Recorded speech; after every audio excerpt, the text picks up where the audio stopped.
Hi friends, welcome to Soumya's food world. ನಾನು ಹರಬರ ಕಬಾಬ್ ಹೇಗೆ ಮಾಡಬೇಕು ಅಂತ ತೋರಿಸ್ತಾ ಇದ್ದೀನಿ. ಇವಾಗ ಕಡಲೆ ಸೀಸನ್ ಇರೋದ್ರಿಂದ ತುಂಬಾ ಚೆನ್ನಾಗಿರುತ್ತೆ. ಖಂಡಿತ ಒಂದು ಸತಿ ಟ್ರೈ ಮಾಡಿ. ನಾನಿಲ್ಲಿ ಹಸಿ ಕಡಲೆನ ಸುಲಿದಿಟ್ಕೊಂಡಿದ್ದೀನಿ. ಸ್ವಲ್ಪ ಬಲ್ತಿರೋ ಅಂಥ ಕಡಲೆಯನ್ನು ತೊಗೊಳ್ಳಿ. ಹಾಗೆ ಒಂದು ಹಿಡಿಯಷ್ಟು ಪುದೀನ ಸೊಪ್ಪು ತೊಗೊಂಡಿದ್ದೀನಿ, ಒಂದು ಹಿಡಿಯಷ್ಟು ಕೊತ್ತಂಬರಿ ಸೊಪ್ಪು ಮತ್ತು ಹಸಿ ಮೆಣಸಿನ್ಕಾಯಿ, ಸ್ವಲ್ಪ ಜೀರಿಗೆ ಮತ್ತು ರುಚಿಗೆ ಎಷ್ಟು ಬೇಕೋ ಅಷ್ಟು ಉಪ್ಪನ್ನು ತೊಗೊಂಡಿದ್ದೀನಿ. ಇದನ್ನೆಲ್ಲ ಮಿಕ್ಸಿಯಲ್ಲಿ ಹಾಕ್ಕೊಂಡ್ಬಿಟ್ಟು ತರಿತರಿಯಾಗಿ ಗ್ರೈಂಡ್ ಮಾಡ್ಕೋಬೇಕು. ಮೆಣಸಿನ್ಕಾಯಿ ಎಲ್ಲ ಹಾಕ್ಕೊಂಡ್ಬಿಟ್ಟು ಆಮೇಲೆ ಕಡಲೆಯನ್ನು ಹಾಕ್ಕೊಂಡು ತರಿತರಿಯಾಗಿ ಗ್ರೈಂಡ್ ಮಾಡ್ಕೊಳ್ಳಿ. ನೀರನ್ನು ಸೇರಿಸ್ಬೇಡಿ.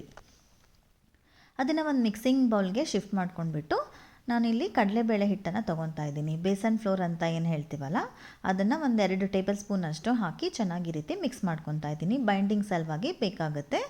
ನೋಡಿ, ಈ ರೀತಿ ಸ್ವಲ್ಪ ಗಟ್ಟಿಯಾಗಿ ಮಾಡ್ಕೊಳ್ಳಿ.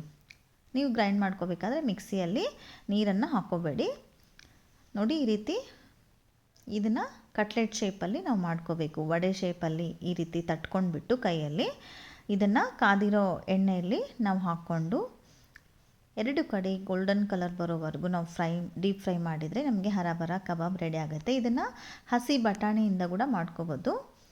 ನಾವು ಕಡಲೆಯಿಂದ ಬೇಕಿದ್ದರೂ ಮಾಡ್ಕೋಬೋದು. ಕಡಲೆ ಆದರೆ ನೀವು ಹಸಿದು ತೊಗೊಂಡ್ರೆ ಎಳೆದು ತೊಗೋಬೇಡಿ.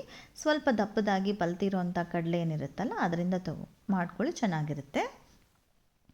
ಇದನ್ನು ಟೊಮೆಟೊ ಕೆಚಪ್ ಜೊತೆ ಸರ್ವ್ ಮಾಡಿದರೆ ಈವ್ನಿಂಗ್ ಟೈಮಲ್ಲಿ ನಿಮಗೆ ತುಂಬ ಸೂಟೇಬಲ್ ಸ್ನ್ಯಾಕ್ಸ್ ಅಂತಲೇ ಹೇಳ್ಬೋದು. ನಿಮಗೆಲ್ಲರಿಗೂ ಇಷ್ಟ ಆದರೆ ಲೈಕ್ ಮಾಡಿ, ಕಮೆಂಟ್ ಮೂಲಕ ಹೇಗೆ ಅನಿಸ್ತು ಅಂತ ತಿಳಿಸಿ. Thank you.